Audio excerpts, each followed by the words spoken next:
ಮತ್ತೊಮ್ಮೆ ಶಕ್ತಿ ಪ್ರದರ್ಶನಕ್ಕೆ ಸಜ್ಜಾಗುತ್ತಿದೆ ಕಾಂಗ್ರೆಸ್. ಮೇ 20ಕ್ಕೆ ಸಿಎಂ ಸಿದ್ದು ಸರ್ಕಾರಕ್ಕೆ 3 ವರ್ಷದ ಸಂಭ್ರಮ.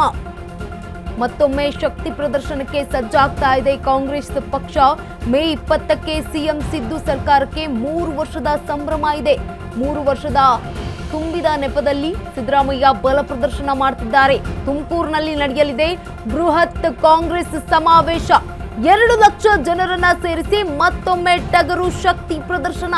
ಬೃಹತ್ ಸಮಾವೇಶ ಮೂಲಕ ಹೈಕಮಾಂಡ್ಗೆ ಟಕ್ಕರ್ ಕೊಡ್ತಾರಾ? ಗೃಹ ಸಚಿವ ಡಾಕ್ಟರ್ ಜಿ ಪರಮೇಶ್ವರ್ ಅವರ ನೇತೃತ್ವದಲ್ಲಿ ಈ ಸಮಾವೇಶ ನಡೆಯಲಿದೆ. ನಿನ್ನೆ ಪೂರ್ವಭಾವಿ ಸಿದ್ಧತಾ ಸಭೆಯಲ್ಲಿ ಮಾತುಕತೆ ನಡೆಸಿದ್ರು.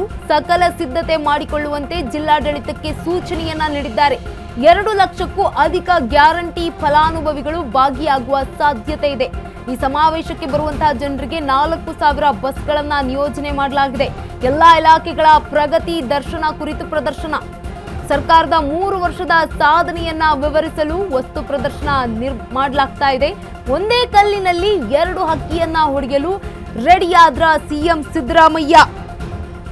ಮತ್ತೊಮ್ಮೆ ಶಕ್ತಿ ಪ್ರದರ್ಶನಕ್ಕೆ ಸಜ್ಜಾಗ್ತಾ ಇದೆ ಕಾಂಗ್ರೆಸ್. ಮೇ 20ಕ್ಕೆ ಸಿಎಂ ಸಿದ್ದು ಸರ್ಕಾರಕ್ಕೆ 3 ವರ್ಷದ ಸಂಭ್ರಮ ಇದೆ.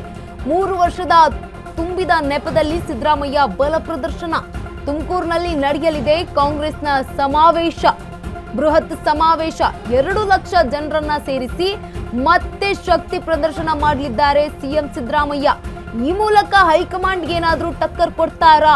ಕಾದು ನೋಡಬೇಕು. ಗೃಹ ಸಚಿವ ಪರಮೇಶ್ವರ್ ಅವರ ನೇತೃತ್ವದಲ್ಲಿ ಈ ಸಮಾವೇಶ ನಡೆಯಲಿದೆ. ನಿನ್ನೆ ಪೂರ್ವ ಸಿದ್ಧತಾ ಸಭೆಯನ್ನ ಕೂಡ ಮಾಡಿದ್ರು ಡಾಕ್ಟರ್ ಜಿ ಪರಮೇಶ್ವರ್ ಅವರು.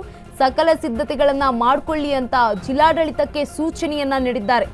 ಈ ಒಂದು ಸಮಾವೇಶದಲ್ಲಿ 2 ಲಕ್ಷಕ್ಕೂ ಅಧಿಕ ಗ್ಯಾರಂಟಿ ಫಲಾನುಭವಿಗಳು ಭಾಗಿಯಾಗುವ ಸಾಧ್ಯತೆ ಇದೆ. ಹಾಗಾಗಿ ಸಮಾವೇಶಕ್ಕೆ ಆಗಮಿಸುವವರಿಗಾಗಿ ಸ್ಪೆಷಲ್ ಆಗಿ 4,000 ಬಸ್ಗಳನ್ನ ಕೂಡ ನೀಡಿರುವಂತದ್ದು. ಸರ್ಕಾರದ 3 ವರ್ಷದ ಸಾಧನೆಯನ್ನ ವಿವರಿಸಲು ವಸ್ತು ಪ್ರದರ್ಶನವನ್ನ ಕೂಡ ಮಾಡಲಾಗ್ತಾ ಇದೆ.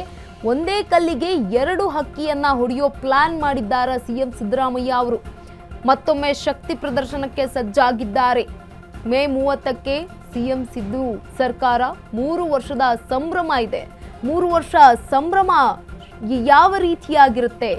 ಒಂದು ಬೃಹತ್ ಸಮಾವೇಶದ ಮೂಲಕ ಈಗ ಸಿದ್ದು ಶಕ್ತಿ ಪ್ರದರ್ಶನಕ್ಕೆ ಸಜ್ಜಾಗಿದ್ದಾರೆ. 2 ಲಕ್ಷಕ್ಕೂ ಹೆಚ್ಚು ಜನರನ್ನ ಸೇರಿಸಿ ದೊಡ್ಡ ಸಮಾವೇಶ ಮಾಡಲು ರೆಡಿಯಾಗಿದ್ದಾರೆ. ಈ ಮೂಲಕ ಹೈಕಮಾಂಡ್ ನಾಯಕರಿಗೆ, ಹೈಕಮಾಂಡ್ಗೆ ಒಂದು ಟಕ್ಕರ್ ಕೊಡ್ತಾರಾ? ನಿನ್ನೆ ಕೂಡ ಡಾಕ್ಟರ್ ಜಿ ಪರಮೇಶ್ವರ್ ಅವರು ಸಭೆಯನ್ನ ನಡೆಸಿದ್ರು. ಸಭೆಯಲ್ಲಿ ಕೂಡ ಈ